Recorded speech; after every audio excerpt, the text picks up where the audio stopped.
Sebenarnya eksorsisme di Indonesia itu nggak begitu banyak dan harus ngelewatin banyak banget step lah buat ngelakuin itu. Sampai-sampai nggak sembarangan pastor yang bisa ngejalanin eksorsisme ini. Gereja Katolik di Indo pun juga gue baru tahu ternyata nerapin aturan-aturan yang ketat banget lah Nah, yang kebanyakan dilakuin sama pastor-pastor di Indo itu adalah ritual doa pembebasan atau bisa disebut deliverance gitulah. Itu juga mirip-mirip sama kayak eksorsisme. Intinya ya sama-sama nyoba ngelawan roh jahat yang ada di diri orang lah. Tapi yang jelas yang kita tonton di film-film luar negeri itu sebenarnya nggak begitu amat eksorsismenya.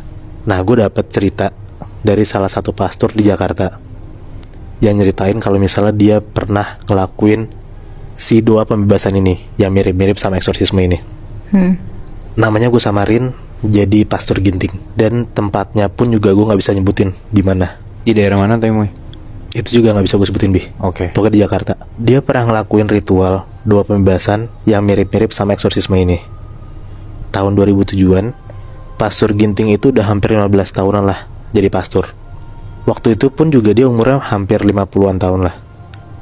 Dan di rumah dia itu emang semua tetangganya tahu kalau Pastor Ginting itu emang pastor yang emang baik banget dan emang udah lama jadi pastor lah. Jadi kayak dipandang banget lah di lingkungan rumahnya dia.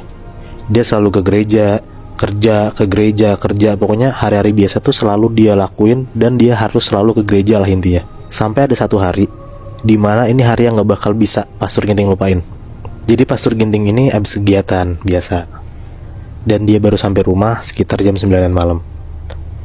Dia istirahat dulu, mandi, makan, nonton sampai sekitar jam setengah 12-an malam lah.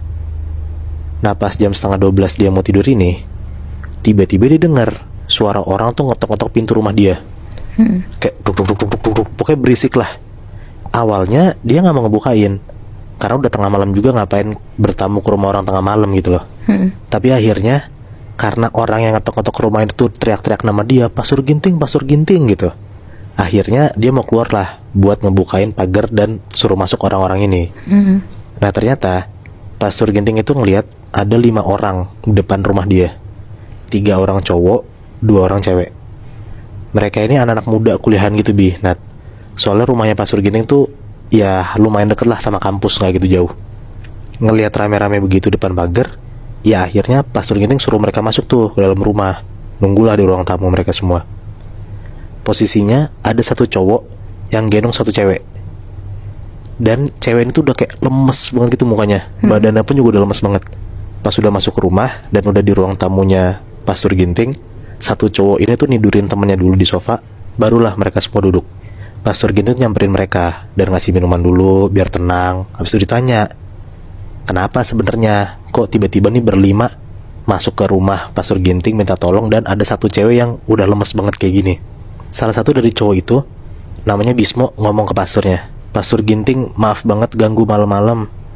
Ini kita semua tadi lagi nongkrong di kosan teman kita, terus tiba-tiba teman kita kesurupan, Pastor. Ini yang cewek ini yang kesurupan, namanya Mia. Dengar kayak gitu ya Pastor Ginting coba tenangin dulu biar mereka gak panik lah semua. Dan nanyalah ke mereka, emang si Mia itu gimana? Kok mereka bisa nyimpulin kalau misalnya Mia ini kesurupan? Ya diceritain lah sama mereka, sama anak-anak ini. Tiba-tiba Mia jerit-jerit sendiri, kayak ngegerung-gerung gitu, suaranya berubah-berubah. Habis itu sampai salah satu dari mereka pun itu dijambak sampai rambutnya tuh rontok gitu, Bihnat. Pokoknya ya mereka tuh nyimpulin kalau ini tuh kayak bukan tingkah manusia lah, karena nggak mungkin Mia kayak gitu tiba-tiba kan. Karena mereka bingung dan nggak ngerti cara nyembuhin Mia kayak gimana, akhirnya mereka mutusin buat datengin rumah Pastor Ginting dan minta tolong. Di situ tuh Pastor Ginting diem bentar, dia mikirlah harus apa. Karena kalau ngelakuin eksorsisme itu yang tadi gue bilang, Bihnat, repot dan gak bisa sembarangan. Betul. Dan Pastor Ginting pun juga merasa dia tuh belum mampu, ilmunya belum sampai sana gitu. Akhirnya Pastor Ginting ini pindah tempat duduk. Sekarang dia satu sofa sama Mia, tapi Pastor Ginting tuh duduk di ujungnya gitu. Di ujung kaki apa ujung pala? Di ujung kepala. Oke. Dia cobalah doain Mia sambil megangin tangannya, megangin mukanya. Udah 15 menit ngelakuin itu pun juga gak ada perubahan sama sekali. Mia tuh masih sama aja, kayak gerung-gerung teriak-teriak, matanya masih melotot. Dan pokoknya tuh semua orang tuh diteriak-teriakin gitu loh. Kayak setiap Mia lihat Pastor Ginting dia teriak kencang banget, setiap dia nengok ke temennya dia teriak kencang banget gitu lah. Makin dibacain doa sama Pastor Ginting kenceng-kenceng, teriakan Mia tuh juga makin kenceng Nat. Sampai-sampai ada temennya dua cowok ini megangin tangannya Mia. Tiba-tiba salah satu temennya tuh kayak ngerasa kedorong gitu loh ke belakang. Padahal si Mia ini gak ngedorong dia sama sekali. Si cowok ini cuma megang tangannya doang, tiba-tiba mental ke belakang. Pokoknya di situ tuh situasinya makin mencekam lah. Dan posisi tuh di jam 12 malam. Si Pastor Ginting ini coba tenang lagi. Dia nyuruh teman-temannya megangin dan jagain Mia. Sembari Pastor Ginting tuh ngeliat sebenarnya tuh Mia kenapa tiba-tiba begini. Setelah sekitar 10 menitan, Pastor Ginting itu tuh kayak nerawang lah. Dan akhirnya dia tahu kenapa tiba-tiba Mia ini kesurupan. Kenapa, Moy? Nah, kata Pastor Ginting, Mia itu tuh muncul opening namanya Nat. Jadi opening tuh kayak kalau misalnya orang tua atau leluhur yang terikat janji sama kuasa-kuasa jahat, anaknya tuh bakal rentan banget dimasukin makhluk halus. Dan ini terjadi sama Mia.